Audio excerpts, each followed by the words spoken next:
मैंने उसकी आंखों में देखते हुए दोबारा कहा, मैं कह रहा हूं, हम ब्रेकअप कर लेते हैं। वह अब भी मुस्कुराने की कोशिश कर रही थी, लेकिन उसकी आंखों में छिपा हुआ दुख साफ दिखाई दे रहा था। क्यों? मैंने बिना नजरें हटाए उत्तर दिया, क्योंकि मैं तुम्हें पसंद नहीं करता। लेंग छिंगच्यू मेरी आंखों को घूरती रही। वह शायद किसी मजाक या झूठ का संकेत ढूंढ रही थी, लेकिन उसे कुछ नहीं मिला। मेरी आंखों में सिर्फ दृढ़ता थी, पूर्ण गंभीरता। कुछ क्षण बाद उसने धीमी आवाज में पूछा, तुम मुझे क्यों पसंद नहीं करते? मैं हंस पड़ा। पहले तुम भी तो मुझे पसंद नहीं करती थी। जब हम रिश्ते में आए थे तब तुमने मेरे साथ कैसा व्यवहार किया था, याद है? मेरे सवाल पर लेंग छिंगचियों असामान्य रूप से चुप हो गई। उसे देखकर मुझे लगा कि शायद उसे वह समय याद आ गया है जब उसने पहली बार मेरा प्रेम प्रस्ताव स्वीकार किया था। उस समय तो वह मेरे संदेशों का जवाब तक नहीं देना चाहती थी। फोन करने पर सीधे कॉल काट देती थी। शायद उस वक्त उसके दिमाग में सिर्फ एक ही बात थी, किसी तरह 1 महीने का रिश्ता पूरा करना और फिर तुरंत ब्रेकअप कर लेना। कुछ देर बाद उसने धीमे स्वर में कहा, माफ करना, उस समय सचमुच मेरी गलती थी। मैं वास्तव में तुम्हें पसंद नहीं करती थी। वह आगे कुछ कहना चाहती थी, लेकिन अब शब्द उसके होंठों तक आए, मगर वह उन्हें निगल गई, क्योंकि उसे डर था। अगर उसने अभी अपने दिल की बात कह दी तो शायद मैं उससे और दूर चला जाऊंगा और तब उसके पास कोई मौका नहीं बचेगा। मैंने तुरंत सवाल किया, अगर तुम मुझे पसंद नहीं करती थी तो मेरा प्रस्ताव स्वीकार ही क्यों किया था? यह सवाल सुनते ही लेंग छिंगशियू घबरा गई। उसे भी एहसास हो गया था कि अगर अब सच नहीं बताया तो शायद वह मुझे हमेशा के लिए खो देगी। कुछ क्षण बाद उसने आखिरकार सच बता दिया, क्योंकि मेरी और लियू यानयान तथा वेन वान के बीच एक शर्त लगी थी। मैंने तुम्हारा प्रेम प्रस्ताव सिर्फ 1 महीने के लिए स्वीकार किया था। मेरी आंखें अविश्वास से फैल गईं। तो मेरी नजर में और सर्कस के बंदर में क्या फर्क रह गया? तुम लोग सचमुच हद से ज्यादा बेतुके हो। अब जाकर मुझे पूरी सच्चाई समझ आई। मूल कहानी में ठीक 1 महीने बाद लेंग छिंगच्यू ने ब्रेकअप की बात की थी, और उसका कारण नायक का प्रकट होना नहीं था, बल्कि उस शर्त की समय सीमा खत्म हो जाना था। मैं मन ही मन मूल शरीर के मालिक पर तरस खाने लगा। बेचारा अंत तक यही समझता रहा कि उसके रिश्ते में किसी तीसरे व्यक्ति ने दखल दिया था। मेरा स्तब्ध चेहरा देखकर लेंग छिंगच्यू ने सिर झुका लिया। माफ करना, तुम मुझे चाहे जितना बुरा भला कहो, इस मामले में सचमुच मेरी ही गलती थी। उसी समय मुझे अचानक एक महत्वपूर्ण बात याद आई। मैंने तुरंत पूछा, उस समय क्या तुम्हारा प्लान यह था कि ब्रेकअप के बाद मुझे कुछ पैसे देकर मामला खत्म कर दोगी? लेंग छिंगच्यू ने हैरानी से सिर उठाया। उसे शायद विश्वास ही नहीं हुआ कि मैं यह बात भी समझ गया।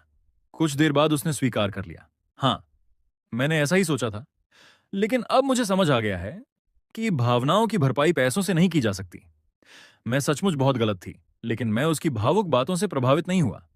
मैंने उसकी आंखों में देखते हुए एक और सवाल दाग दिया, तो बताओ, तुम मुझे कितना ब्रेकअप मुआवजा देने वाली थीं? लेंग छिंगच्यू ने धीमे स्वर में जवाब दिया, 100 मिलियन युआन, यानी 10 करोड़ युआन।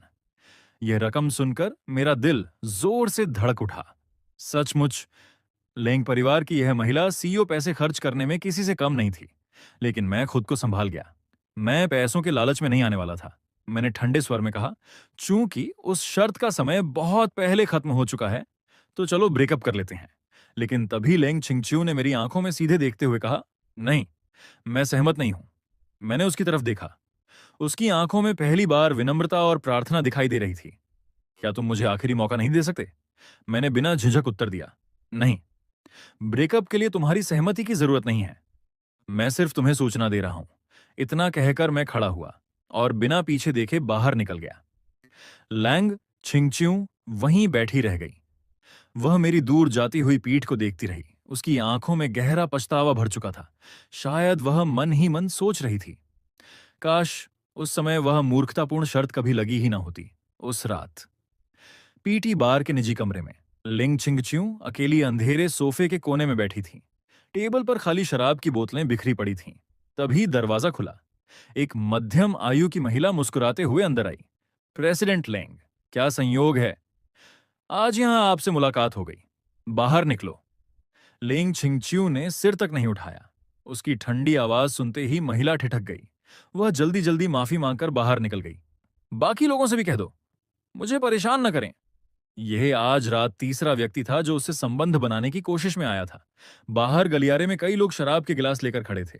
सबका मकसद सिर्फ इतना था कि किसी तरह लेंग छिंगचियों से पहचान बना ली जाए, लेकिन सबको वापस भेज दिया गया। धीरे धीरे पूरे उच्च वर्ग के सामाजिक दायरे में खबर फैल गई। लेंग परिवार की बड़ी बेटी आज अकेले बार में बैठकर शराब पी रही है। हर कोई अंदाजा लगाने लगा, आखिर ऐसा क्या हुआ कि यह शक्तिशाली महिला इस हालत में पहुंच गई। कुछ देर बाद दरवाजा फिर खुला। इस बार लियू यानयान और वेनवान अंदर आईं। जैसे ही वे कमरे में दाखिल हुईं, शराब की तेज गंध ने उनका स्वागत किया। लेंग छिंगच्यू ने बिना सिर उठाए कहा, मैंने कहा था मुझे परेशान मत करो। लियू यानयान उसके बगल में बैठ गई। आइक, आज इतना गुस्सा क्यों कर रही हो? पहचानी हुई आवाज सुनकर लेंग छिंगच्यू ने सिर उठाया। उसकी आंखें शराब से लाल हो चुकी थीं। वेन वॉन ने एक बोतल उठाकर गिलास में शराब भरी। क्या हुआ है? इतना दुख अकेले क्यों झेल रही हो? हमें बुलाया तक नहीं। लेंग छिंगचियो ने एक ही घूंट में शराब खत्म कर दी। फिर भारी आवाज में बोली, मोगे मुझसे ब्रेकअप करना चाहता है? लियू यानयान की आंखें फैल गईं। इतनी अचानक? तुमने मान लिया? लेंग छिंगचियो ने निराशा से सिर झुका लिया। नहीं, मैंने नहीं माना। मैं ब्रेकअप नहीं करूंगी। वेन वान आह भरते हुए बोली, पहले तुम ब्रेकअप करना चाहती थी, अब मुंह करना चाहता है। सचमुच समय बदलते देर नहीं लगती। लेंग छिंगचियों की आंखों में गहरा दुख उभर आया। गलती मेरी थी। लियू यानयान अविश्वास से बोली, अभी कितना समय हुआ है और तुम उससे इतनी मोहब्बत करने लगी हो? अगले ही पल लेंग छिंगचियो ने धीमे स्वर में उत्तर दिया। उसकी आवाज में गहरा जुनून और लगाव था। मोहब्बत? मैं तो सिर्फ उसी को चाहती हूं। यह सुनकर वेनवान भी निरुत्तर हो गई। उसे समझ आ गया कि उसकी सबसे अच्छी दोस्त अब पूरी तरह प्यार में डूब चुकी है और उससे बाहर निकलना लगभग असंभव था। रात के 11:30 बजे लियू यानयान नशे में लड़खड़ाते हुए बोली, चलो अब घर चलते हैं। लेकिन पूरी तरह नशे में डूबी लेंग छिंगच्यू अब भी बड़बड़ा रही थी। उसके होठों पर बार बार एक ही वाक्य आ रहा था, मैं दुनिया का सबसे अच्छा लड़का हूं। ठीक है, समझ गए। वेन वान ने झटके से लेंग छिंगच्यू के हाथ से शराब का गिलास छीन लिया। लेकिन पूरी तरह नशे में डूबी लेंग छिंगच्यू बार बार एक ही बात दोहरा रही थी, मैं नहीं जाऊंगी, मुझे मुगे चाहिए, मुझे मुगे चाहिए। लियू यानयान ने बेबसी से उसका हाथ पकड़कर उठाने की कोशिश की, लेकिन वह हिल भी नहीं रही थी। लेंग छिंगच्यू ने मेज पर रखी शराब की आखिरी बूंद तक पीने के लिए हाथ बढ़ाया, लेकिन उंगलियां फिसल गईं और गिलास जमीन पर गिरकर टूट गया। सुनहरे रंग की शराब फर्श पर फैल गई। अब गिलास पूरी तरह खाली था। अचानक वह लड़खड़ाते हुए खड़ी हो गई। मैं मूंगे को ढूंढने जा रही हूं।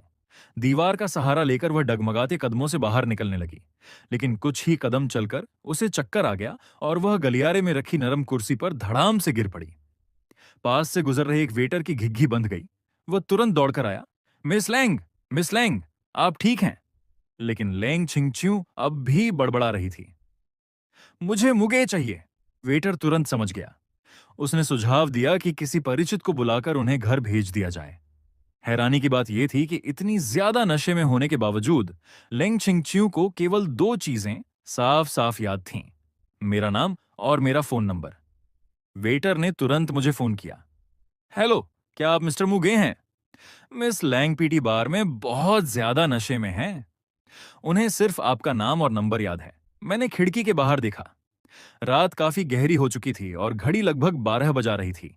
मैंने तुरंत जवाब दिया, मैं अभी आता हूं। कृपया तब तक उनका ध्यान रखिए। सड़क लगभग खाली थी। सिर्फ 15 मिनट में मैं शहर के पूर्वी हिस्से में स्थित बार पहुंच गया। गलियारे की पीली रोशनी के नीचे मैंने तुरंत लेंग छिंगच्यू को पहचान लिया। वह कुर्सी पर टेढ़ी होकर सोई हुई थी। वेटर ने राहत की सांस ली। मिस्टर मू, मिस लेंग लगातार आपका नाम ले रही थीं। शराब की तेज गंध मेरे चेहरे से टकराई। मैंने मन ही मन लंबी सांस ली। किसी तरह उसे कार की पिछली सीट पर बैठाया। वह सिर एक तरफ झुकाकर चुपचाप बैठी रही। मैंने रियर व्यू मिरर में उसे एक नजर देखा और फिर सीधे लेंग परिवार की हवेली की ओर गाड़ी बढ़ा दी। उधर दूसरी तरफ बार के वॉशरूम के बाहर रखी कुर्सियों पर लियू यानयान और वैन वॉन दो मुड़ी तुड़ी कागज की गेंदों की तरह सोई पड़ी थीं। अचानक लियू यानयान की नींद खुल गई। वह घबरा कर उठ बैठी। हम सो कैसे गए? दोनों भागती हुई निजी कमरे में पहुंची, लेकिन अंदर का दृश्य देखकर उनके होश उड़ गए। कमरा पूरी तरह खाली था। सिर्फ शराब की बोतलें और बिखरी हुई मेज बची थीं। छिंगच्यू कहाँ गई? उन्होंने पूरा बार छान मारा। वॉशरूम, गलियारे, हर जगह खोजा। फोन भी मिलाया, लेकिन किसी ने नहीं उठाया। अगर इतनी बड़ी कंपनी की अध्यक्ष नशे की हालत में किसी मुसीबत में पड़ जाती, तो उसकी जिम्मेदारी कोई नहीं उठा सकता था। तभी एक वेटर सामने आया। लियू यानयान ने तुरंत उसे रोक लिया। वेटर की अगली बात सुनकर दोनों वहीं जम गईं। मिस लेंग को मिस्टर मू के घर छोड़ने ले गए हैं। पूरी बात सुनने के बाद दोनों ने राहत की लंबी सांस ली, फिर आराम से वापस लौट गईं। उधर मैं कार को लेकर सीधे लेंग परिवार की हवेली के गैरेज में पहुंचा। मैंने पिछला दरवाजा खोला। लेंग छिंगच्यू सीट पर टिकी हुई थी। उसकी आंखों के कोने लाल थे और पूरे शरीर से शराब की गंध आ रही थी। उतरो। घर आ गया। उसने धीरे धीरे आंखें खोली, लेकिन जैसे ही उसने मुझे देखा, उसके चेहरे पर बेहद खूबसूरत मुस्कान फैल गई। मुंह के तुम आ गए। वह आज्ञाकारी बच्चे की तरह उठ खड़ी हुई, लेकिन सीधी होते ही उसका शरीर डगमगाया और वह कार से बाहर गिरने लगी। मैंने फौरन उसका हाथ पकड़ लिया। काफी मुश्किल से उसे सहारा देते हुए मुख्य दरवाजे तक ले गया। चेहरा पहचानने वाली प्रणाली ने उसकी शक्ल स्कैन की। बीप। दरवाजा खुल गया। अपनी पूरी ताकत लगाकर मैं उसे उसके बेडरूम तक ले गया और विशाल डबल बेड पर लिटा दिया। मैंने राहत की सांस ली। मुझे लगा कि आज की सारी मुसीबत खत्म हो गई, लेकिन अगले ही पल लेंग छिंगच्यू अचानक सीधी बैठ गई। मुझे नहाना है। मैं दंग रह गया, लेकिन वह जिद्दी बच्चे की तरह बोली, नहाए बिना बिस्तर पर नहीं सो सकती। इतना कहकर वह लड़खड़ाते हुए ड्रेसिंग रूम की ओर बढ़ गई। मैंने उसे रोकने की कोशिश की, लेकिन देर हो चुकी थी। उसने चलते चलते अपने कपड़े उतारने शुरू कर दिए। फर्श पर एक एक करके कपड़े गिरते गए। उसकी गोरी त्वचा रोशनी में चमक रही थी। सुडौल शरीर की रेखाएं साफ दिखाई दे रही थीं। मैंने बिजली का झटका लगने की तरह तुरंत नजरें फेर लीं, लेकिन फिर भी अनजाने में मेरी नजर बार बार वापस चली जाती थी।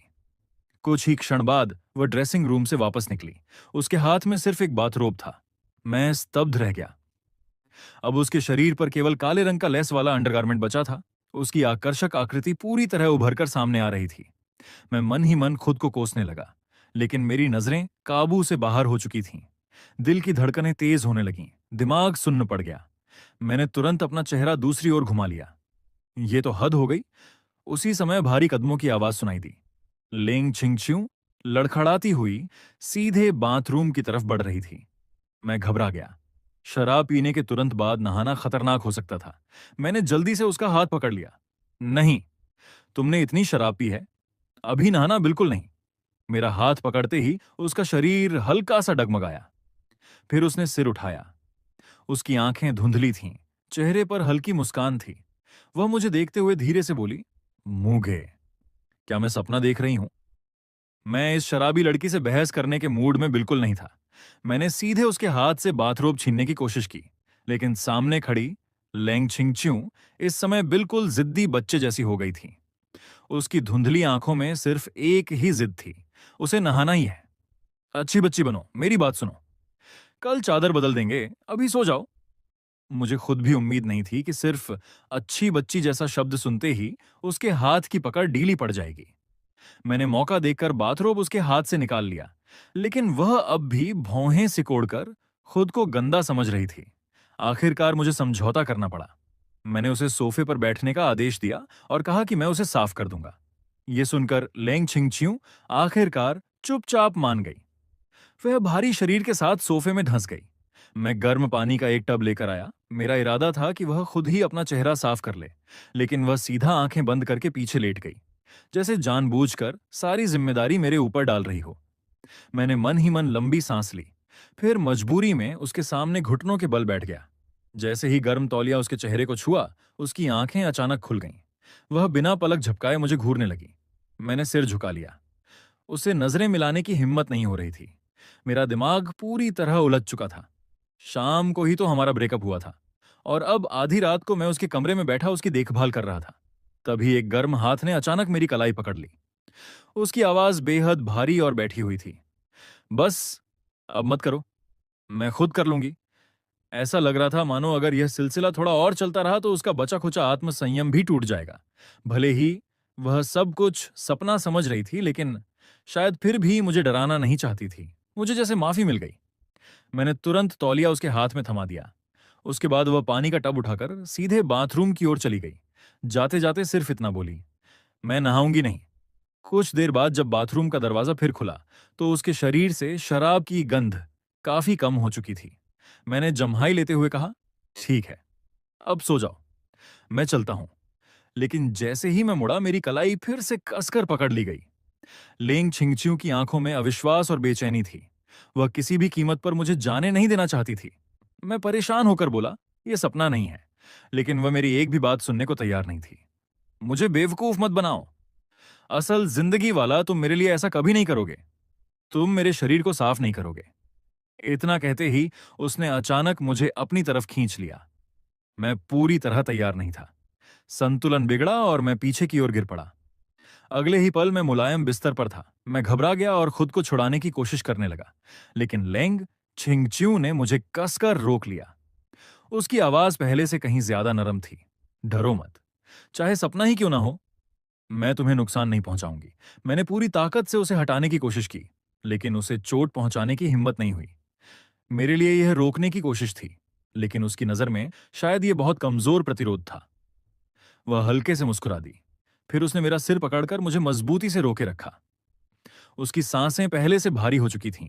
आंखों में दबे हुए भाव लगातार गहरे होते जा रहे थे। कुछ क्षण बाद वह धीमे स्वर में बोली, मुगे, मैं तुम्हें बहुत पसंद करती हूं। उसकी आवाज में ऐसा जुनून था जिसे छिपाना अब उसके बस में नहीं था। मैं सचमुच तुम्हें बहुत पसंद करती हूं। मुझसे ब्रेकअप मत करो, ठीक है? उसका यह अचानक और बेबस स्वीकारोक्ति सुनकर मैं स्तब्ध रह गया। मेरा दिमाग कुछ समझ पाता उससे पहले ही वह लगातार अपनी भावनाएं व्यक्त करती रही। मैं घबराकर बोला, नहीं, ऐसा नहीं हो सकता। तभी मेरी आवाज सुनकर वह अचानक रुक गई।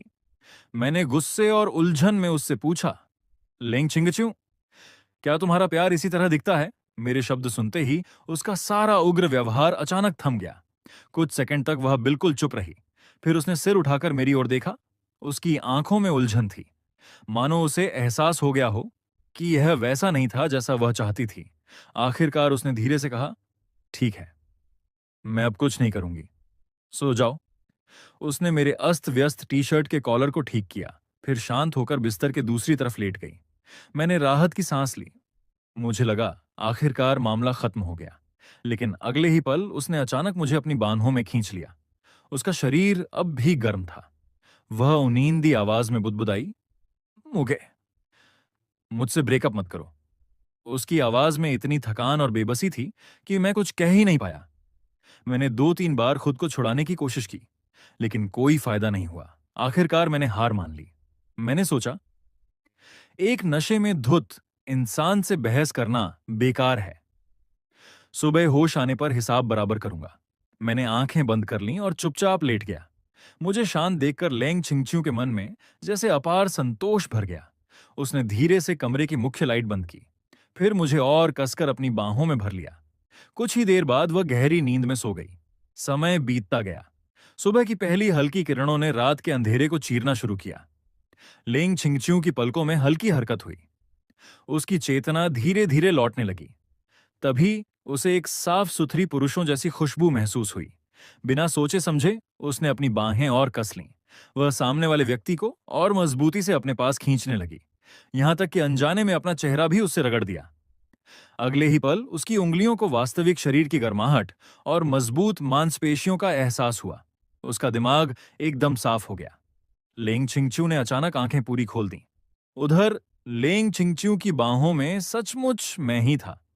मैं उसकी गोद में शांत होकर सो रहा था। मेरी नियमित सांसें उसके माथे को छू रही थीं और मानो उसके पूरे शरीर में आग लगा रही थीं। वह जड़ होकर बैठ गई।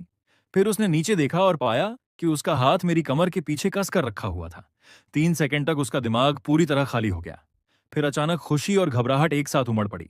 उसने चारों ओर नजर दौड़ाई। ये तो उसका अपना कमरा था। कल रात वह अपनी सहेलियों के साथ शराब पी रही थी। फिर मैं उसके बिस्तर में कैसे आ गया? तभी पिछली रात की सारी यादें उसके दिमाग में लौट आईं। वह सपना नहीं था। उसने सचमुच मुझे बिस्तर पर दबाकर चूमा था। अब तो सब खत्म हो गया, उसने मन ही मन सोचा। उसे पूरा यकीन था कि जब मैं जागूंगा तो उसे जोरदार थप्पड़ मारूंगा।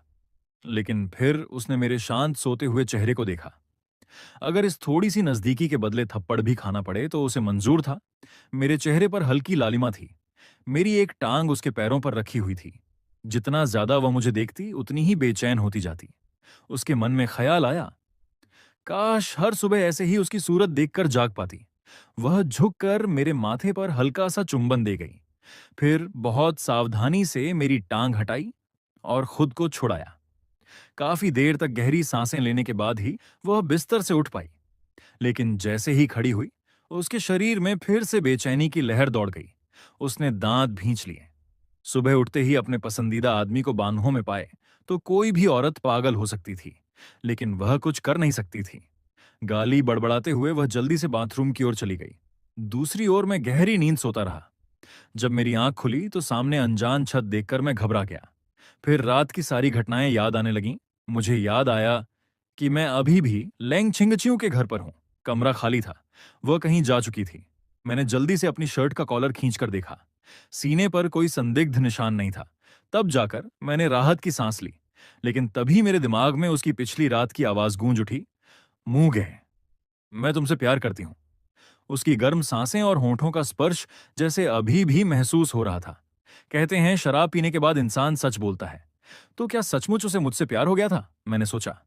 लेकिन अगले ही पल खुद ही इस विचार को खारिज कर दिया। यह बहुत बेतुका था। मैं तो बस एक साइड कैरेक्टर था। मूल कहानी में तो लेंग छिंगच्यू पूरी तरह से छह छी से प्यार करती थी।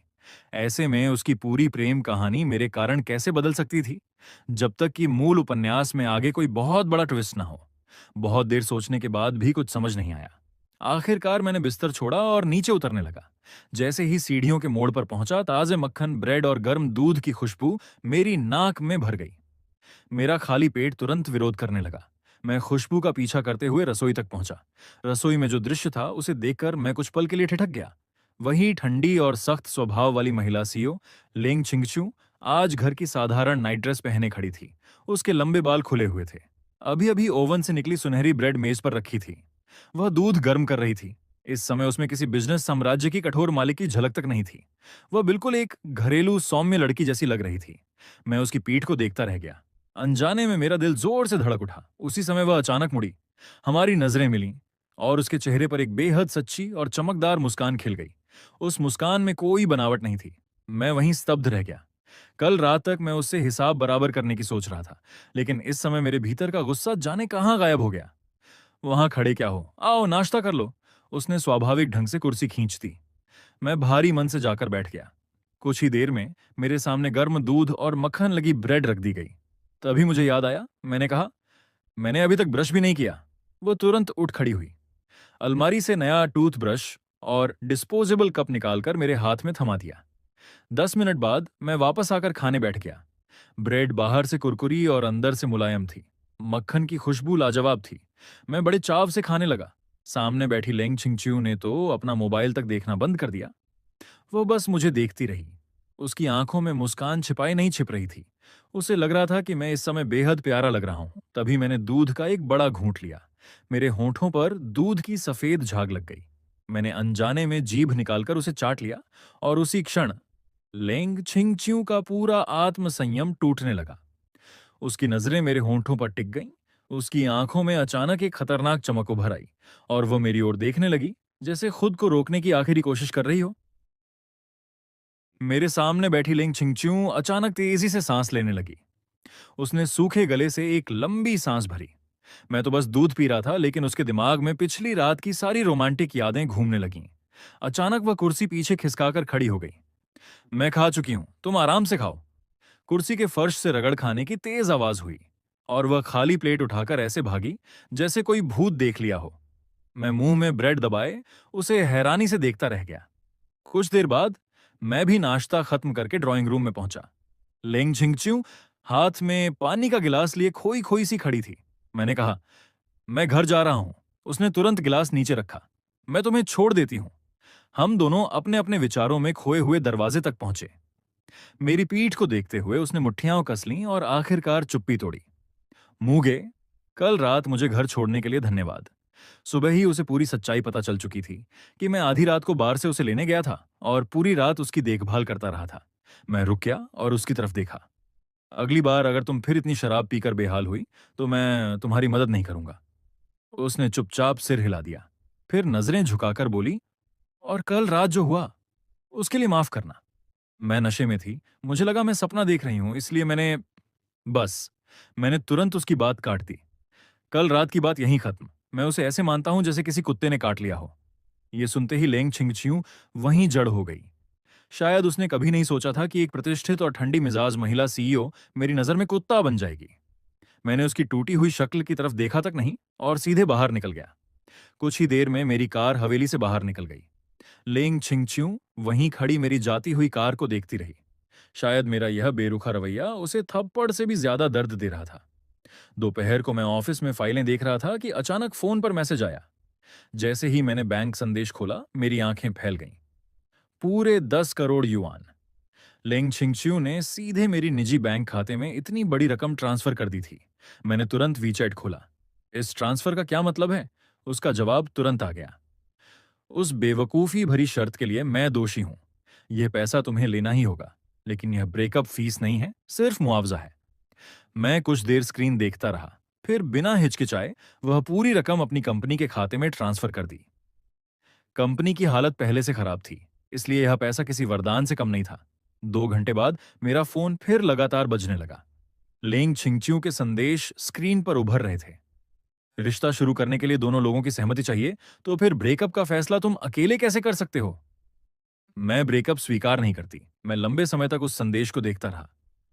कल रात उसका नशे में किया गया इजहार याद आ गया। सुबह उसने उसका जिक्र तक नहीं किया था, इसलिए मुझे लगा था कि वह सब भूल चुकी है। लेकिन अगर वह सचमुच मुझसे प्यार करने लगी थी, तो भी मैं यह स्वीकार नहीं कर पा रहा था। मेरे हिसाब से वह इस कहानी की नायिका थी और मैं सिर्फ एक महत्वहीन सहायक पात्र। मैं उसकी दुनिया का हिस्सा बनने के योग्य नहीं था। आखिरकार मैंने जवाब लिखा, तुम स्वीकार करो या न करो, सच नहीं बदलेगा। फिर थोड़ी देर रुककर दूसरी लाइन टाइप की, लेंग छिंगच्यू, बस एक बार मेरी इच्छा का सम्मान कर लो, ठीक है? कुछ देर बाद उसका जवाब आया, ठीक है, मैं तुम्हारा सम्मान करूंगी, हम ब्रेकअप कर लेते हैं। इन शब्दों को पढ़ते ही मेरे सीने में अचानक अजीब सा दर्द उठा। जानलेवा नहीं, लेकिन बेहद कड़वा और कसैला। जब से मैं इस दुनिया में आया था, हमारे साथ बिताए गए सारे पल एक एक करके आंखों के सामने आने लगे।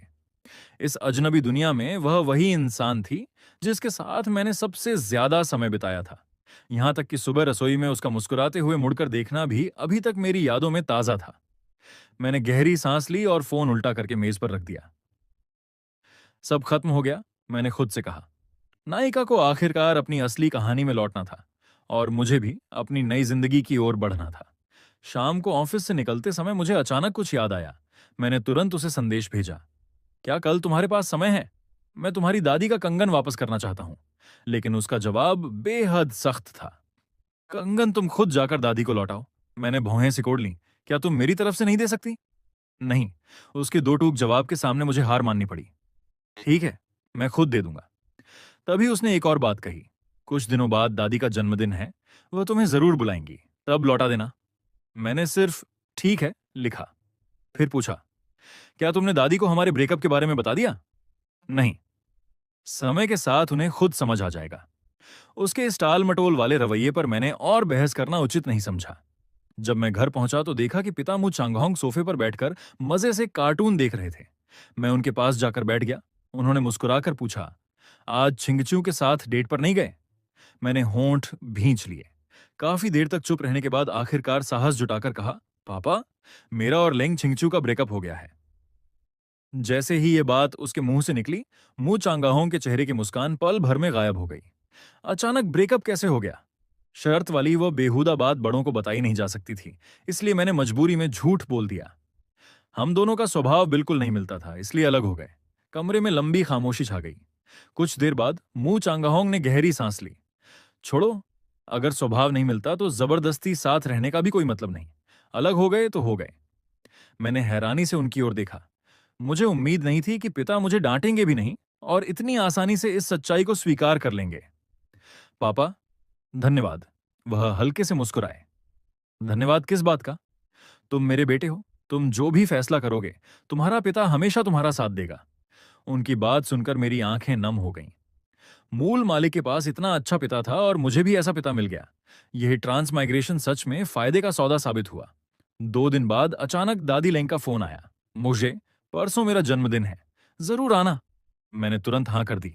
दादी हंसते हुए बोली, कुछ लाने की जरूरत नहीं, बस तुम आ जाना। इतना ही नहीं, इस बार मू चांगाहोंग को भी निमंत्रण मिला था। निमंत्रण पत्र देकर वह हैरान रह गए। तुम और लेंग छिंगचियू का तो ब्रेकअप हो चुका है, फिर भी हमें जन्मदिन की पार्टी में क्यों बुलाया गया है? मैंने अंदाजा लगाते हुए कहा। शायद दादी को पुराने रिश्ते की याद हो, इसलिए मू चांगाहोंग ने पार्टी में जाने से मना कर दिया। उन्हें डर था कि वहां जाना सबके लिए अजीब स्थिति पैदा कर देगा। जन्मदिन वाले दिन मैं तिजोरी से एक हरे रंग का मखमली डिब्बा निकालकर अपने बैग में रख लिया। उसमें वही बेहद कीमती कंगन था जो दादी ने मुझे दिया था। फिर मैं सीधे होटल पहुंच गया। हालांकि मेहमान ज्यादा नहीं थे, लेकिन जो भी आए थे वे सभी राजधानी के बड़े बड़े उद्योगपति और प्रभावशाली लोग थे। सब हाथ में शैंपेन लिए आपस में बातचीत कर रहे थे। मैंने एक कोने में जाकर चुपचाप बैठना ही बेहतर समझा। तभी मेरी नजर अचानक हॉल के बीचों बीच पड़ी। कुछ नौजवानों से घिरा हुआ एक शख्स अंदर आ रहा था। वह था जी बोदा। काफी समय से उसे सामना नहीं हुआ था, इसलिए मैं लगभग उसे भूल ही गया था। मैंने बिना कोई प्रतिक्रिया दिखाए अपनी नजरें हटा लीं और असली मेजबान के आने का इंतजार करने लगा। कुछ देर बाद लेंग छिंगच्यू व्हीलचेयर पर बैठी दादी लेंग को धकेलते हुए अंदर आई। दादी का चेहरा पहले से कहीं ज्यादा स्वस्थ और चमकदार लग रहा था। जैसे ही लेंग परिवार दिखाई दिया, मेहमानों की भीड़ उनकी ओर उमड़ पड़ी। कोई उपहार दे रहा था, कोई खुशामद कर रहा था। जब भीड़ छौंट गई, तब मैं धीरे धीरे आगे बढ़ा। दादी, जन्मदिन मुबारक हो। मुझे देखते ही दादी की आंखें चमक उठीं। उन्होंने मेरा हाथ कसकर पकड़ लिया। मोगे आ गया।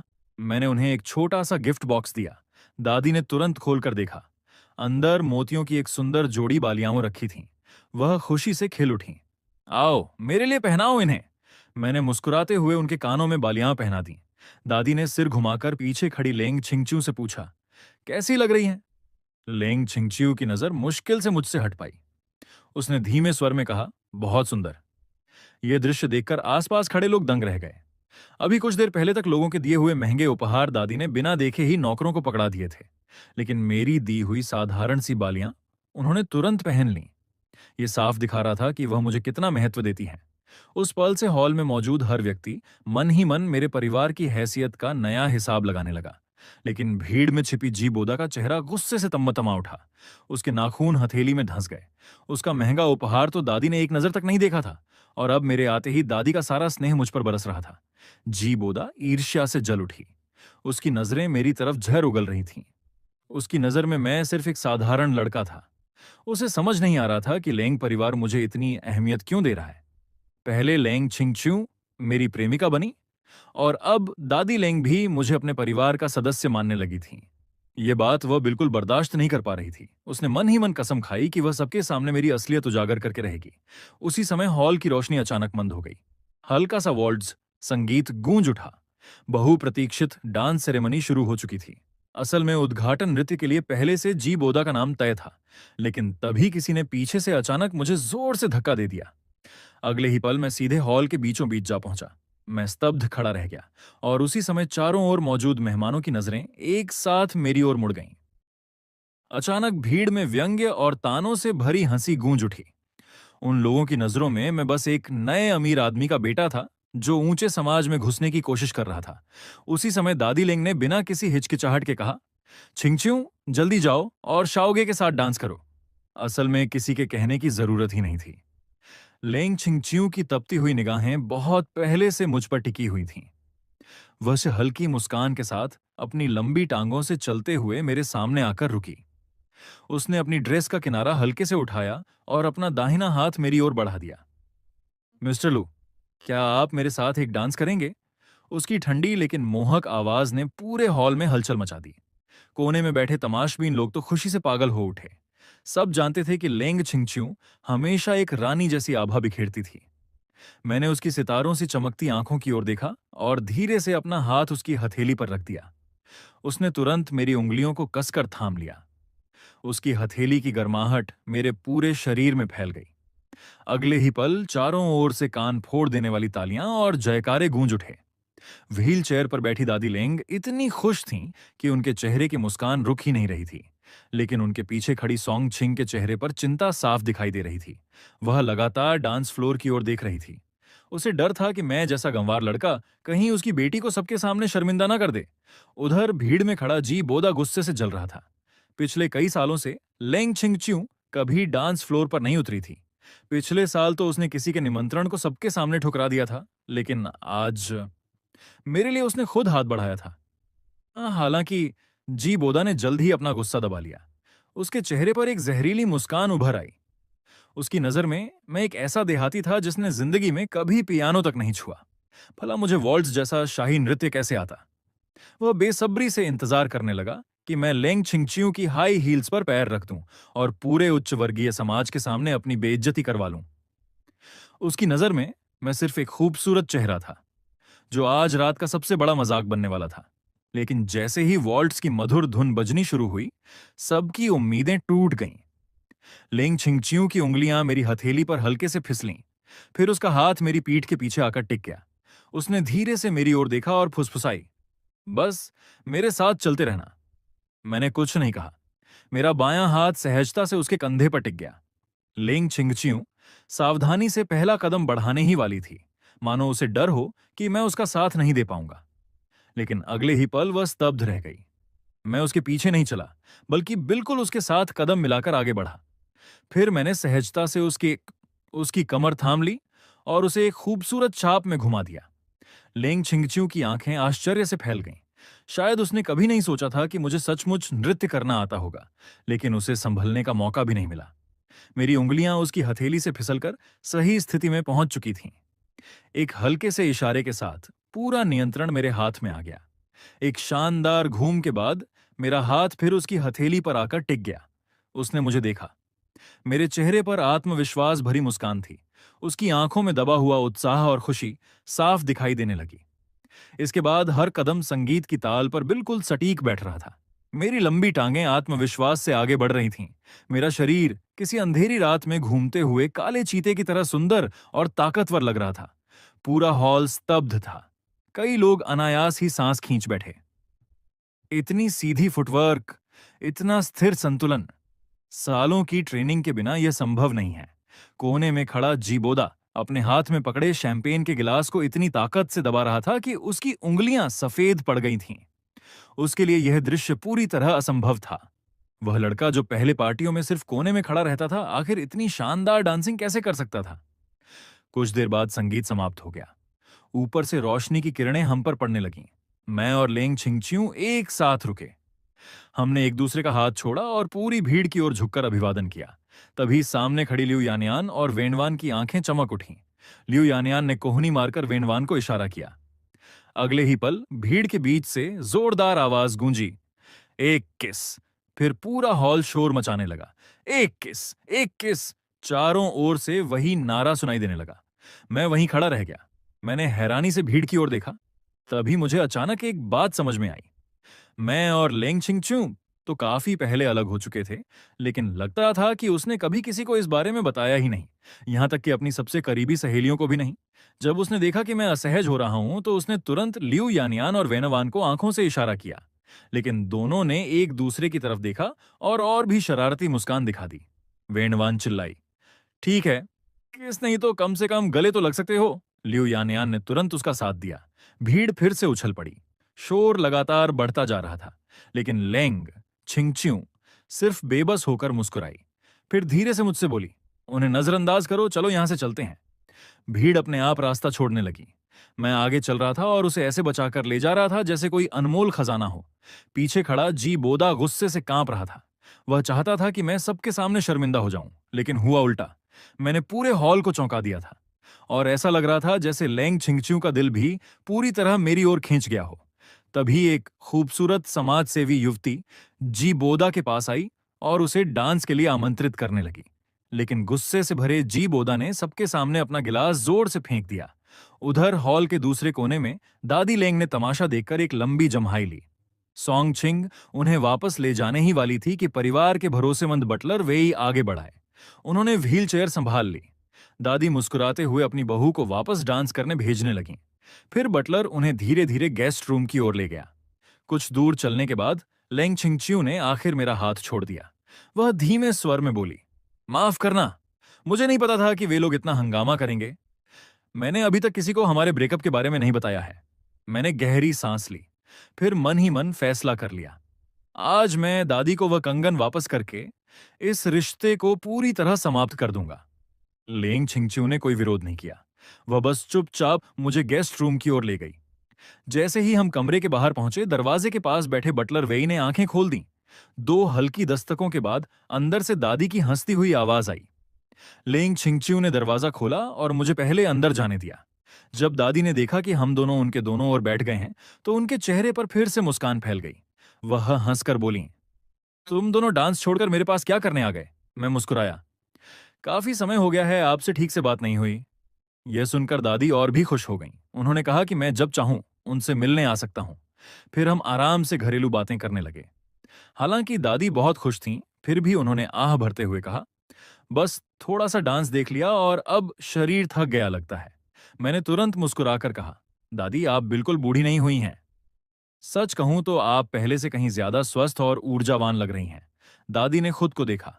फिर प्यार भरी नजरों से हम दोनों को देखने लगीं। शायद हाल के दिनों में उनका मूड सचमुच अच्छा था। उन्होंने मेरा हाथ पकड़ लिया और खाने पीने तथा कामकाज के बारे में पूछने लगीं। मैं भी बड़े आराम से हर सवाल का जवाब देता रहा। लेकिन जब माहौल बिल्कुल सही हो गया, मैंने अचानक गहरी सांस ली। अगले ही पल मैंने अपने सूट की अंदरूनी जेब से एक गहरे हरे रंग का मखमली डिब्बा निकाला। डिब्बा खुलते ही उसके अंदर रखा पारदर्शी जेड का कंगन चमक उठा। मैंने उसे दादी की ओर बढ़ाते हुए कहा, दादी, मैं यह आपको वापस करने आया हूं। दादी लेंग ने उस बेहद कीमती कंगन की ओर एक नजर तक नहीं डाली। उन्होंने सीधे लेंग छिंगचियों को कमरे से बाहर भेज दिया। फिर मेरी ओर देखकर पूछा, मुग्गे, क्या तुम्हारा और छिंगचियों का ब्रेकअप हो गया है? मैंने सिर उठाया। मेरी आंखें अविश्वास से भर गई थीं। मैं तो सिर्फ कंगन लौटाने आया था, फिर दादी ने इतनी जल्दी पूरी स्थिति कैसे समझ ली? दादी मुस्कुराई। दादी ने भी अपनी जवानी में प्यार किया है। क्या मैं तुम्हारी समस्या नहीं समझ सकती? मैं केवल सिर झुकाकर बार बार माफी मांग सकता था। मुझे पता है कि तुम दोनों के साथ होने का मैं कितना इंतजार कर रही थी, लेकिन भावनाएं जबरदस्ती नहीं लाई जा सकती। उन्होंने धीरे से कहा, असल में जब तुम दोनों पहली बार अस्पताल आए थे, तभी मैं सब समझ गई थी। तुम दोनों इतने पास बैठे थे, लेकिन कोई भी एक दूसरे की तरफ नहीं देख रहा था। उसी समय मुझे समझ आ गया था कि तुम्हारे बीच असली प्रेम नहीं है। मैं कुछ कह नहीं पाया। दादी हल्के से मुस्कुराईं और दरवाजे की ओर देखने लगीं, मानो समय को ही देख रही हों। लेकिन बाद में मैंने अपनी आंखों से देखा कि छिंगचियों धीरे धीरे तुम्हारे प्यार में डूबती चली गई। उसकी नजरें बदल गईं, उसकी आवाज बदल गई, यहां तक कि उसके चलने का तरीका भी बदल गया। तुम्हारी वजह से वह यहां पहले से कहीं ज्यादा समय बिताने लगी। फिर अचानक दादी की नजरें मुझ पर टिक गईं। लेकिन मैं यह भी जानती हूं कि तुम्हारे दिल में अब भी उसके लिए प्रेम नहीं है। तुमने जो भी साथ दिया, जो भी देखभाल की, वह सब मेरी वजह से था। मेरे हाथ की पीठ पर उनकी उंगलियां हल्के से थाप देने लगीं। उनकी आवाज बेहद दृढ़ थी। फिर भी, चाहे तुम दोनों का ब्रेकअप हो गया हो, मैं अब भी मानती हूं कि एक दिन तुम उसे पसंद करने लगोगे। उनके होंठों पर हल्की मुस्कान थी। यह अपनी पोती का पक्ष लेना नहीं है, मुझे तुम दोनों पर भरोसा है। इसके बाद उन्होंने मेरी सारी बनावटी परतें एक ही वाक्य में चीर दी, बस तुम उससे बहुत ज्यादा सावधान रहते हो। तुमने कभी अपना दिल उसके सामने खोला ही नहीं, और न ही कभी असली छिंगचियों को जानने की कोशिश की। ये कहते हुए उन्होंने वह मखमली डिब्बा फिर से मेरे हाथ में ठूंस दिया। ये कंगन मैं वापस नहीं लूंगी। भले ही आगे तुम्हारा और उसका कोई रिश्ता न रहे, फिर भी इसे मेरी शुभकामना समझकर रख लेना। मैं बस चाहती हूं कि तुम अपने दिल को साफ साफ देखो और हर दिन खुश रहो। ये सब सुनते ही मेरी आंखें लाल हो गईं। दादी सब कुछ जानती थीं, वह सब देख रही थीं। फिर भी उन्होंने मुझे पूरी उदारता और अपनापन दिया। न उन्होंने मेरा भेद खोला, न मुझे दोष दिया। उल्टा इतनी कीमती चीज मुझे उपहार में दे दी।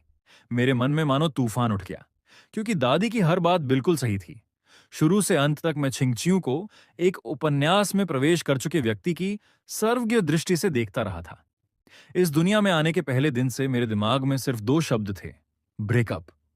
मैं पागलों की तरह ब्रेकअप के बाद मिलने वाले पैसे के बारे में पूछताछ करता रहा, उसके पुराने प्रेम संबंधों की जानकारी जुटाता रहा, और उसके ऊपर मूल नायक की प्रेमिका जैसा एक सख्त और सीमित लेबल चिपकाए रखा। इसी वजह से मैंने कभी सामने खड़ी इस जीवित वास्तविक लेंग छिंगचियों को जानने की कोशिश ही नहीं की। उसकी कोमलता मुझे सच में सिर्फ एक बार महसूस हुई थी, जब उसने जबरदस्ती मेरे लिए पियानो बजाया था। अचानक मेरे दिमाग में वह दृश्य उभरा जब वह मुझे विदा कर रही थी।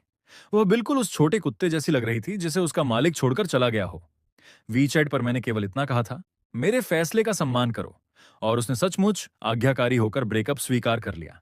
मैंने उसे छोड़ देने को कहा, तो उसने दर्द सहकर सच में मुझे छोड़ दिया। मैंने धीरे से कहा, दादी अब मुझे समझ आ गया है कि मुझे क्या करना चाहिए। दादी लेंग के चेहरे पर दयालु मुस्कान फैल गई। अपने दिल की सुनो, इतनी चिंता मत करो। अंत चाहे जो भी हो, दादी बस चाहती है कि तुम खुश रहो और सुखी जीवन जियो। मैंने सिर हिलाकर उनका धन्यवाद किया। दादी ने एक जम्हाई ली। उन्होंने बताया कि छिंगचियों अभी भी बाहर मेरा इंतजार कर रही है। मैंने सावधानी से वह बेहद कीमती कंगन अपने बैग में रखा और कमरे से बाहर निकल गया। लेकिन जैसे ही मैंने मुड़कर देखा, मेरी नजर सीधे लेंग छिंगचियों से टकरा गई। पहले जब भी मैं उसे देखता था, भाग जाना चाहता था, लेकिन इस बार मैं सीधे उसके सामने जाकर खड़ा हो गया। उसने कमरे के दरवाजे की ओर देखा और पूछा, क्या दादी ने मुझे अंदर आने से मना कर दिया? मैंने बहाना बनाया, दादी को आराम की जरूरत है। लेकिन उसने तुरंत महसूस कर लिया कि मेरी आवाज और मेरा व्यवहार कुछ अलग है। वह तुरंत पूछ बैठी, दादी ने तुमसे क्या कहा? मैंने सिर हिलाकर बात टाल दी। मैं उससे वे सारी बातें बता ही नहीं सकता था। मैंने कहा, दादी ने कंगन वापस नहीं लिया। उन्होंने कहा कि यह मुझे दे रही है। मैं उसकी आंखों में घूर कर देखने लगा, मानो कोई मजाक ढूंढ रहा हूं। लेकिन उसने पलक तक नहीं झपकाई। उल्टा उसकी मुस्कान और गहरी हो गई। अगर उन्होंने तुम्हें दे दिया है तो रख लो, कभी कभी पहन भी लिया करो। मैं पूरी तरह स्तब्ध रह गया। मैंने तुरंत पूछ लिया, तुम्हें पहले से कैसे पता था कि दादी इसे वापस नहीं लेंगी? वह मुस्कुराई। हमारे परिवार में एक बार जो चीज किसी को दे दी जाती है, उसे वापस लेने का नियम नहीं है। अगर मैं तुम्हारी जगह खुद मना कर देती तो तुम यकीन नहीं करते। इसीलिए मैंने जिद की कि तुम खुद आकर दादी को लौटा कर देखो। मैं चाहती थी कि तुम अपनी आंखों से उनकी भावना देखो। यह सुनकर मुझे अचानक सब समझ आ गया। इससे पहले तक मैं उसे एक उपन्यास के पात्र की तरह ऊपर से देखते हुए समझता था, लेकिन इसी पल पहली बार मैंने खुद को कहानी का हिस्सा मानकर उसे देखा, अपने सारे पूर्वाग्रह छोड़कर। और तभी मुझे एहसास हुआ, उसकी आड़ू जैसी सुंदर आंखें सचमुच कमाल की थीं। और जब वह मुस्कुराती थी, तो उसकी खूबसूरती और भी जानलेवा हो जाती थी। मेरी लगातार निगाहों से छिंगचियों असहज हो गई। उसने अपना चेहरा छूते हुए पूछा, क्या मेरे चेहरे पर कुछ लगा हुआ है? मैंने जल्दी से नजरें हटा लीं। मैं घर जा रहा हूं। अगले ही पल वह बिना किसी झिझक के मेरे साथ चल पड़ी। हम दोनों साथ साथ गलियारे में चल रहे थे। हमारे बीच मुश्किल से आधे कदम की दूरी थी। जब हम बैंक्वेट हॉल के पास से गुजरे, तो देखा कि लियू यानयान एक हैंडसम लड़के को पकड़कर पागलों की तरह डांस फ्लोर पर घुमा रही थी। लगभग राह चलते लोगों से टकराने वाली थी। वैनवान पास खड़ी इतनी जोर से हंस रही थी कि उसकी कमर तक सीधी नहीं हो रही थी। ये दृश्य देखकर मेरे होंठों पर भी मुस्कान आ गई। मैंने छिंगचियों से पूछा, तुम जाकर उनके साथ मजे क्यों नहीं करती? उसने जवाब दिया, मुझे ऐसी पार्टियों में शामिल होना पसंद नहीं है। और आज तो पहली बार है कि मैंने ऐसी जगह। मैंने हैरानी से उसकी ओर देखा और पूछा, तुमने यह सब डांस आखिर किससे सीखा था? लेंग छिंगचियों के होंठ फड़क उठे। उसने बड़ी मुश्किल से मुस्कान दबाते हुए कहा, लियू यानयान से सीखा था। वह पुरुषों वाला स्टेप करता था और मैं महिलाओं वाला। उसकी लंबाई कम थी। उस समय तो उसने लगभग मेरे पैर ही कुचल दिए थे। यह सुनकर मैं जोर से हंस पड़ा। मेरे दिमाग में तुरंत वह दृश्य बन गया। मैंने उससे पूछा, फिर तुमने नैशिंग से क्यों नहीं सीखा? उसने ईमानदारी से जवाब दिया, उस समय मेरी दूसरों से ज्यादा जान पहचान नहीं थी, और जब सीख लिया तो लगा कि आगे इसकी जरूरत ही नहीं पड़ेगी, इसलिए दोबारा अभ्यास नहीं किया। मैंने दिल से कहा, इतने समय बाद भी तुमने आज रात बहुत आसानी से डांस किया। कुछ चीजें ऐसी होती हैं जिन्हें एक बार सीख लो तो फिर भूलना मुश्किल होता है। हम दोनों साथ साथ होटल के मुख्य दरवाजे से बाहर निकले। कार के पास पहुंचते ही मैं तुरंत अंदर बैठ गया। सीट पर टिककर मैंने सिर घुमाया और चुपचाप लेंग छिंगचियों के चेहरे को देखने लगा। बाहर की रंग बिरंगी नियॉन लाइटें उसके चेहरे पर पड़ रही थीं, जिससे उसका चेहरा कभी रोशन होता तो कभी अंधेरे में डूब जाता। उसी पल मुझे अचानक दादी की कही हुई बातें याद आ गईं। मैंने मन ही मन एक फैसला कर लिया। अब से मैं इस मूल कहानी के तयशुदा भाग्य की बेड़ियों को तोड़ दूंगा। मैं अपने दिल से अपने सामने मौजूद लोगों और घटनाओं को सचमुच महसूस करूंगा। करीब आधे घंटे बाद कार सुरक्षित रूप से मुंह परिवार के घर के सामने आकर रुकी। मैं फुर्ती से उतर गया। लेंग छिंगचियों ने धीमी आवाज में पूछा, क्या मैं तुम्हें घर के अंदर तक छोड़ दूं? मैंने तुरंत सिर हिलाकर मना कर दिया। जरूरत नहीं, मैं यहां से अच्छी तरह परिचित हूं। उसने जबरदस्ती नहीं की, बस इतना कहा, जल्दी आराम कर लेना। मैंने सिर हिलाकर उसका धन्यवाद किया। वह मुस्कुराया, कोई बात नहीं, ये तो मेरा सौभाग्य है। मैंने हल्की मुस्कान दी और कुछ नहीं कहा, फिर मुड़कर घर की ओर चल पड़ा। मैं सिर झुकाए अपने पैरों के नीचे की सड़क को देखता हुआ धीरे धीरे आगे बढ़ रहा था। पीछे कार की हेडलाइटें अभी भी जल रही थीं और मेरी परछाई को बहुत लंबा बना रही थीं। लेंग छिंगचिू कार के पास खड़ा मुझे एकटक देख रहा था। मैं जितना एक कदम आगे बढ़ता उसका दिल उतनी ही तेजी से धड़कने लगता। उसने मन ही मन कसम खाई, भले ही अभी हमारा ब्रेकअप हो चुका हो, कोई फर्क नहीं पड़ता। मैं एक दिन पूरी ईमानदारी और सम्मान के साथ उसे फिर से अपने पास वापस लेकर आऊंगा। जब तक मेरी परछाई उसकी नजरों से पूरी तरह ओझल नहीं हो गई, वह वहीं खड़ा रहा। उसके बाद ही वह कार में बैठा और धीरे धीरे वहां से चला गया। उधर मैं जैसे ही घर के अंदर पहुंचा, बाहर कार की आवाज सुनकर मेरे पिता ने तुरंत सिर बाहर निकाला और पूछा, क्या लेंग छिंगचू आया था? मैंने लापरवाही से सिर हिला दिया। साथ ही सेंटर टेबल पर रखे स्नैक्स उठाकर खाने लगा। पिताजी ने तुरंत अगला सवाल किया, तो अब तुम दोनों के बीच आखिर चल क्या रहा है? मैं स्नैक्स खाते हुए बोला, जो होगा देखा जाएगा। सब कुछ अपने हाल पर छोड़ देते हैं। मेरे पिता ने सहमति में सिर हिलाया। स्नैक्स खत्म करने के बाद मैंने थकान का बहाना बनाया, उन्हें भी जल्दी सोने के लिए कहा और ऊपर अपने कमरे में चला गया। इसके बाद पिताजी ने टीवी की आवाज बढ़ा दी और फिर से सोफे पर बैठकर टीवी देखने लगे। लेकिन जब मैं आराम कर रहा था, उसी समय दूसरी तरफ भोज समारोह के हॉल में एक अलग ही हलचल चल रही थी। लिू यानयान भीड़ से निकल नहीं पा रहा था। उसने वेनवान के कंधे पर हल्के से थपकी दी और ठोड़ी उठाकर इशारा किया। वेनवान तुरंत अपने पास बातचीत कर रहे एक हैंडसम युवक से विदा लेकर उसके पीछे चल दी। दोनों एक के बाद एक उस गलियारे के अंत तक पहुंचे जहां खिड़कियां नहीं थीं। तेज हवा का झोंका अंदर आया। लिू यानयान ने अपनी बाहें फैलाईं और शराब की गंध से भरी लंबी सांस बाहर छोड़ी। कुछ देर बाद उसने अचानक पूछा, आखिर लिंग छिंगच्यू और श्याओमू कहां चले गए? एक बार गए तो फिर उनका कोई पता ही नहीं चला। दीवार से टिककर खड़ी वेनवान हंस पड़ी। और कहां गए होंगे? निश्चित रूप से अकेले समय बिताने गए हैं। लिू यानयान के चेहरे पर अफसोस दिखाई दिया। मैं तो सोच रहा था कि उसके साथ थोड़ा और पीऊंगा, लेकिन आज रात तो वह सिर्फ मेरे साथ डांस करने आया था।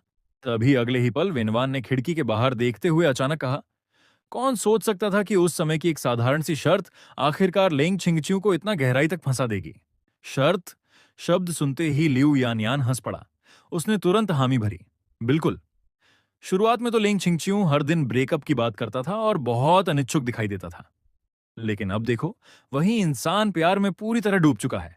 दोनों ने मिलकर कहा कि मैं वास्तव में अच्छा इंसान हूं, और अगर लेंग छिंगच्यू मुझ पर फिदा हो गया है तो इसमें कोई आश्चर्य नहीं। जब समय काफी हो गया तो लिू यानयान ने वापस चलने का सुझाव दिया। दोनों मुड़कर वापस जाने लगे, लेकिन उन्हें पता नहीं था कि दूर एक अंधेरे कोने से एक व्यक्ति धीरे धीरे बाहर निकल रहा था। उसके हाथ में शैंपेन का गिलास था। वह उसी दिशा में घूर रहा था जहां दोनों गायब हुए थे। उसके होठों पर एक अजीब और ठंडी मुस्कान उभर आई। अब उसे पता चल गया था कि शुरुआत में लेंग छिंगच्यू मेरे साथ सिर्फ एक शर्त की वजह से था। उसे ऐसा लगा मानो अचानक सारी सच्चाई उसके सामने आ गई हो। उसे समझ आ गया कि आखिर पहले लोग क्यों कहते थे कि लेंग छिंगच्यू जल्द ही मुझे छोड़ देगा। वह आधे महीने से इंतजार कर रहा था, लेकिन इंतजार के बदले उसे सोशल मीडिया पर हमारा खुलेआम प्यार दिखाने वाला प्रदर्शन देखने को मिला। इस समय उसे पूरा विश्वास हो गया कि उसने सारी सच्चाई समझ ली है।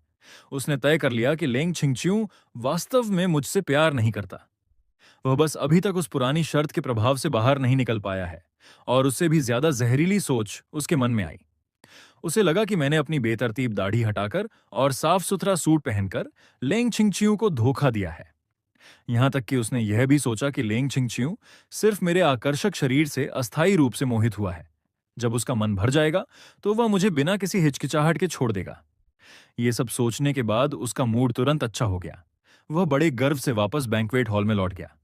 अगली सुबह मैं अपने ऑफिस में बैठा व्यवस्थित रूप से काम संभाल रहा था। तभी अचानक दरवाजे पर तेज दस्तक हुई। मैंने अंदर आने की अनुमति दी। डायरेक्टर हुआ तुरंत दरवाजा खोलकर अंदर आ गया। उसकी सांसें तेज चल रही थीं और चेहरे पर उत्साह साफ दिखाई दे रहा था। मैंने हैरानी से सिर उठाया। क्या बात है? कोई बहुत बड़ी खुशखबरी मिली है क्या?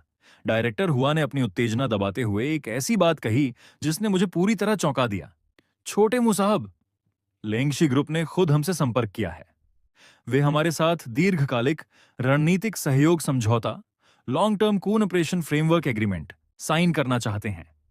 यह खबर सुनते ही मैं कुछ पल के लिए स्तब्ध रह गया, फिर तुरंत कहा, कॉन्ट्रैक्ट मुझे दिखाइए। मैंने ईमेल में मौजूद अटैचमेंट खोला और तेजी से 10 से अधिक पन्नों वाले अनुबंध को पढ़ना शुरू कर दिया। जितना पढ़ता गया उतना ही हैरान होता गया। यह वही प्रोजेक्ट था जिसे इस समय बाजार में सबसे लोकप्रिय और सबसे लाभदायक माना जा रहा था। और सबसे अविश्वसनीय बात यह थी कि अनुबंध के अनुसार होने वाले मुनाफे में लेंग ग्रुप हमारी मू कंपनी के साथ 50-50% हिस्सेदारी करने को तैयार था। लेकिन जब मैंने जिम्मेदारियों और जोखिमों का हिस्सा देखा तो और भी ज्यादा चौंक गया। लेंग ग्रुप ने लगभग सारे बड़े जोखिम खुद उठाने का फैसला किया था। हमारी कंपनी के हिस्से में केवल बहुत छोटी जिम्मेदारियां आई थीं। मैं अच्छी तरह जानता था कि ऐसे बड़े प्रोजेक्ट केवल लेंग ग्रुप के असाधारण नेटवर्क और संसाधनों की वजह से ही संभव हैं। सामान्य कंपनियां तो ऐसे प्रोजेक्ट्स के पास तक नहीं पहुंच सकती थीं, लेकिन लेंग ग्रुप ने खुद यह अवसर हमें सौंप दिया था। यह किसी साझेदारी की बातचीत कम और किसी के हाथों से तैयार खाना सीधे मुंह तक पहुंचाने जैसा ज्यादा लग रहा था। जैसे किसी ने रोटी को अच्छी तरह सेंक कर उस पर मक्खन लगाया हो, किनारे काट दिए हों और फिर सीधे मेरे मुंह के सामने रख दिया हो। बिना ज्यादा सोचे भी मैं समझ गया कि इसके पीछे निश्चित रूप से लेंग छिंगचियों का हाथ है। वह साफ तौर पर फायदे का लालच देकर मुझे प्रभावित करने की कोशिश कर रही थी। मैं हल्का सा मुस्कुराया। पहले डायरेक्टर हुआ को वापस भेजा। उसे देखकर ऐसा लग रहा था जैसे वह मन ही मन पहले से ही मुझे और लेंग छिंगचियों को एक जोड़ा मान चुका हो। मुझे तो लगने लगा कि इस अमीर परिवार वाली प्रेम कहानी की कल्पना उसने जरूरत से ज्यादा रोमांटिक बना रखी है। डायरेक्टर हुआ के जाते ही मैंने तुरंत लेंग छिंगचियों को फोन लगा दिया। जैसे ही कॉल उठी मैंने सीधे पूछा, क्या ये कॉन्ट्रैक्ट तुम्हारा ही आइडिया है? वह बिल्कुल नहीं झिझकी, बल्कि मुस्कुराकर पूछ बैठी, तो क्या तुमने साइन कर दिया?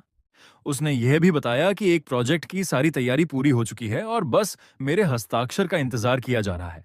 मैंने तुरंत सवाल किया, लेंग ग्रुप ये काम खुद कर सकता है, फिर हमारी कंपनी को क्यों चुना? फोन के दूसरी तरफ से उसकी धीमी और मुलायम हंसी सुनाई दी।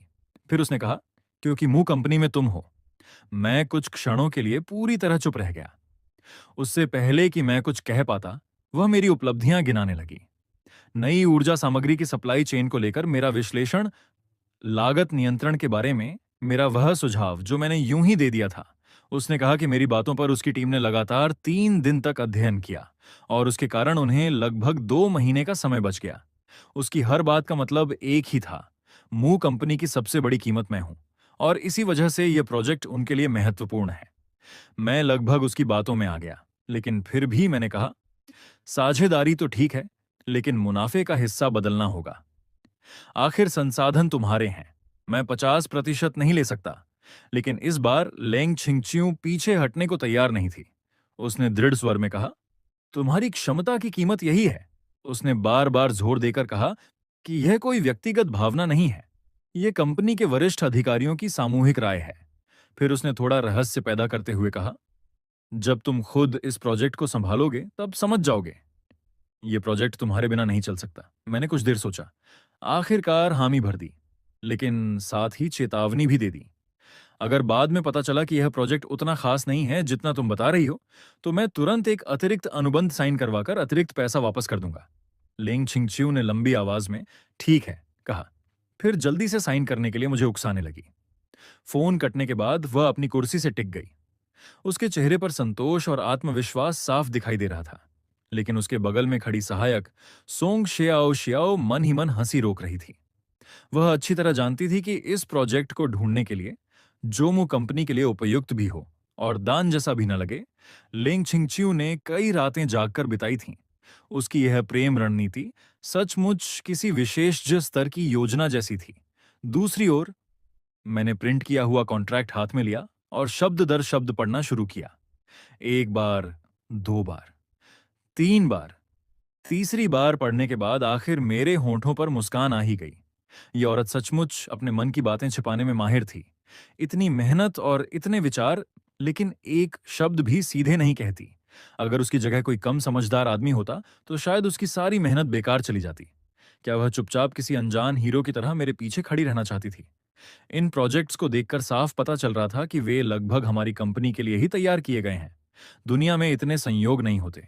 मैं सब समझ रहा था। ठीक है, चूंकि वह खुद यह मौका लेकर आई है तो मैं इसे स्वीकार कर लेता हूं, लेकिन मैं इसे मुफ्त में नहीं लूंगा। मैं इन प्रोजेक्ट्स का मुनाफा कम से कम 2 गुना करके दिखाऊंगा। पलक झपकते ही सप्ताहांत आ गया। मैं घर में आराम से लेटा हुआ था कि अचानक मोबाइल लगातार कंपन करने लगा। देखा तो पता चला कि संदेश भेजने वाली नान लिछुआन थी। उसने एक के बाद एक ढेर सारे संदेश भेज रखे थे। वह गुस्से से बता रही थी कि पूरे समाज में यह अफवाह फैल चुकी है, लिंग छिंगच्यू ने शुरुआत में मेरे साथ रिश्ता केवल एक शर्त की वजह से बनाया था। वह कभी मुझसे सचमुच प्यार नहीं करती थी। नान लिछुआन मेरी तरफ से बेहद नाराज थी। वह लगातार लिंग छिंगच्यू और अफवाह फैलाने वालों को कोस रही थी। मैं यह सब पढ़कर हंस पड़ा। फिर शांति से जवाब दिया, ओके, ये बात मुझे पहले से पता है। और साथ ही यह भी बता दिया, वैसे भी हमारा ब्रेकअप बहुत पहले हो चुका है।